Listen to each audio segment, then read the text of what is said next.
നമസ്കാരം. നിങ്ങളുടെ ആരോഗ്യത്തിനും സൗന്ദര്യത്തിനും പ്രാധാന്യം നൽകുന്ന ഈ ചാനലിലേക്ക് എല്ലാവർക്കും സ്വാഗതം. ഇന്ന് നമ്മൾ സംസാരിക്കുന്നത് മിക്കവാറും എല്ലാ വീടുകളിലും കണ്ടിരിക്കാൻ സാധ്യതയുള്ള, എന്നാൽ പലപ്പോഴും അതിന്റെ യഥാർത്ഥ ഉപയോഗങ്ങളെക്കുറിച്ചും ശ്രദ്ധിക്കേണ്ട കാര്യങ്ങളെക്കുറിച്ചും ആളുകൾക്ക് വ്യക്തതയില്ലാത്ത ഒരു ഉൽപ്പന്നത്തെക്കുറിച്ചാണ്. അതെ, നമ്മുടെ എല്ലാം സുപരിചിതമായ കാൻഡിഡ് ബി ഓയിന്റ്മെന്റ്. എന്താണ് കാൻഡിഡ് ബി ഓയിന്റ്മെന്റ്? കേവലം ഒരു ക്രീമായി ഇതിനെ കാണരുത്. വിവിധതരം ത്വക്ക് രോഗങ്ങൾക്ക് ആശ്വാസം നൽകാൻ രൂപകൽപ്പന ചെയ്ത ഒരു ഔഷധക്കൂട്ടാണിത്. ചൊറിച്ചിൽ, ചുവന്നുതടിക്കൽ, ഫംഗസ് അണുബാധകൾ, ചെറിയതരം അലർജികൾ തുടങ്ങി പലതരം ചർമ്മ പ്രശ്നങ്ങളെയും ഇത് ഒരു പരിധിവരെ പ്രതിരോധിക്കാൻ സഹായിക്കും. ഇതിലെ ഘടകങ്ങളും അവയുടെ പ്രവർത്തനവും. കാൻഡിഡ് ബി ഓയിന്റ്മെന്റിന്റെ പ്രവർത്തനക്ഷമതയ്ക്ക് പിന്നിൽ രണ്ട് പ്രധാന ഘടകങ്ങളാണുള്ളത്. ക്ലോട്രിമസോൾ. ഇതൊരു ആന്റിഫംഗൽ മരുന്നാണ്, അതായത് ഫംഗസ് മൂലമുണ്ടാകുന്ന അണുബാധകളെ ഇല്ലാതാക്കാൻ ഇത് സഹായിക്കുന്നു. കാലിലെ ചൊറിച്ചിൽ, ആത്ലീറ്റ്സ് ഫുട്ട്, റിംഗ് വേം, ഈസ്റ്റ് അണുബാധകൾ തുടങ്ങിയവയ്ക്ക് ഇത് ഫലപ്രദമാണ്. ബെക്ലോമെത്തസോൺ. ഇതൊരു കോർട്ടിക്കോസ്റ്റെറോയിഡ് ആണ്.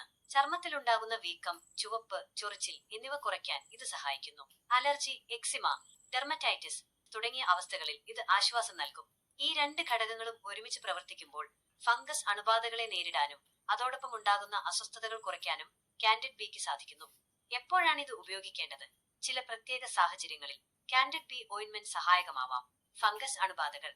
കാൽ വിരലുകൾക്കിടയിലുള്ള ചൊറിച്ചിൽ, നഖങ്ങളിലെ ഫംഗസ് അണുബാധയുടെ ആദ്യഘട്ടങ്ങൾ, ശരീരത്തിലെ വൃത്താകൃതിയിലുള്ള ചുവന്ന പാടുകൾ, റിംഗ്വേം എന്നിവയ്ക്ക് ഇത് ഉപയോഗിക്കാറുണ്ട്. ചൊറിച്ചിലും വീക്കവും, ചെറിയ തോതിലുള്ള ചർമ്മ അലർജികൾ, പ്രാണികളുടെ കടിമൂലമുണ്ടാകുന്ന ചൊറിച്ചിൽ, എക്സിമയുടെ ചില ഘട്ടങ്ങൾ എന്നിവയിൽ ഇത് ആശ്വാസം നൽകിയേക്കാം. Diaper rash. ചിലതരം ഡയപ്പർ റാഷുകൾക്കും ഇത് നിർദ്ദേശിക്കപ്പെടാറുണ്ട്, പ്രത്യേകിച്ചും ഫംഗസ് അണുബാധ ഒരു കാരണമാകുമ്പോൾ.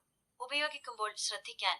ഇതൊരു മരുന്ന് തന്നെയാണ്, അതിനാൽ ഉപയോഗത്തിൽ ചില കാര്യങ്ങൾ ശ്രദ്ധിക്കേണ്ടതുണ്ട്. വൈദ്യനിർദ്ദേശം. ഒരു ഡോക്ടറുടെ നിർദ്ദേശമില്ലാതെ ദീർഘകാലം ഇത് ഉപയോഗിക്കരുത്. നിങ്ങളുടെ ത്വക്ക് പ്രശ്നത്തിന്റെ യഥാർത്ഥ കാരണം കണ്ടെത്തി ശരിയായ ചികിത്സ തേടേണ്ടത് അത്യാവശ്യമാണ്. ഉപയോഗരീതി. അഫക്റ്റഡായ ഭാഗം വൃത്തിയാക്കി ഉണക്കിയ ശേഷം വളരെ നേർത്ത ഒരു പാളിയായി മാത്രം ഇത് പുരട്ടുക. അമിതമായി തേക്കുന്നത് ഗുണത്തെക്കാളേറെ ദോഷം ചെയ്യും. പാർശ്വഫലങ്ങൾ. എല്ലാവർക്കും ഉണ്ടാവണമെന്നില്ലെങ്കിലും ചിലരിൽ ചർമ്മം വരളുക, എരിയുന്നത് പോലെ തോന്നുക, ചുവന്നുതടിക്കൽ, നേരിയ ചൊറിച്ചിൽ തുടങ്ങിയ പാർശ്വഫലങ്ങൾ കണ്ടേക്കാം. ഗുരുതരമായ അലർജി ലക്ഷണങ്ങൾ.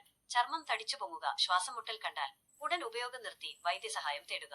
കുട്ടികളിൽ ഉപയോഗിക്കുമ്പോൾ അതീവ ശ്രദ്ധ പുലർത്തണം. ഡോക്ടറുടെ നിർദ്ദേശമില്ലാതെ ഒരിക്കലും കുട്ടികളിൽ ദീർഘകാലം ഇത് ഉപയോഗിക്കരുത്. മുഖത്ത് ഉപയോഗിക്കുമ്പോൾ ശ്രദ്ധിക്കണം.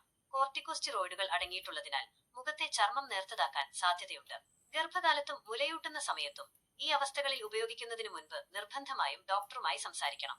അവസാനമായി ഒരു വാക്ക്. കാൻഡിഡ് ബി ഓയിന്റ്മെന്റ് പലതരം ചർമ്മ പ്രശ്നങ്ങൾക്ക് ഒരു താൽക്കാലിക ആശ്വാസം നൽകാൻ കഴിവുള്ള ഒരു ഉൽപ്പന്നമാണ്. എന്നാൽ ഇത് ഒരു പരിഹാരമല്ല, മറിച്ച് രോഗലക്ഷണങ്ങളെ ശമിപ്പിക്കാൻ സഹായിക്കുന്ന ഒരു മരുന്ന് മാത്രമാണ്. നിങ്ങളുടെ ചർമ്മ പ്രശ്നം വീണ്ടും വരികയോ കൂടുതൽ മോശമാവുകയോ ചെയ്യുകയാണെങ്കിൽ ഒരു ത്വക്ക് രോഗ വിദഗ്ധനെ സമീപിക്കുന്നത് വളരെ പ്രധാനമാണ്. സ്വയം ചികിത്സ ഒഴിവാക്കുക. കൃത്യമായ രോഗനിർണയവും ചികിത്സയും തേടുക. നിങ്ങൾക്ക് എപ്പോഴെങ്കിലും കാൻഡിഡ് ബി ഓയിന്റ്മെന്റ് ഉപയോഗിക്കേണ്ടി വന്നിട്ടുണ്ടോ? നിങ്ങളുടെ അനുഭവം എന്തായിരുന്നു? താഴെ കമന്റ് ബോക്സിൽ പങ്കുവെക്കുക. ഈ വീഡിയോ നിങ്ങൾക്ക് ഉപകാരപ്രദമായെങ്കിൽ ലൈക്ക് ചെയ്യാനും കൂടുതൽ ആരോഗ്യ വിവരങ്ങൾക്കായി ഞങ്ങളുടെ ചാനൽ സബ്സ്ക്രൈബ് ചെയ്യാനും മറക്കരുത്. നിങ്ങളുടെ അഭിപ്രായങ്ങളാണ് ഞങ്ങൾക്ക് മുന്നോട്ടു പോകാനുള്ള പ്രചോദനം. അടുത്ത വീഡിയോയിൽ മറ്റൊരു വിഷയവുമായി കാണാം. അതുവരെ ആരോഗ്യത്തോടെയും സന്തോഷത്തോടെയും ഇരിക്കുക.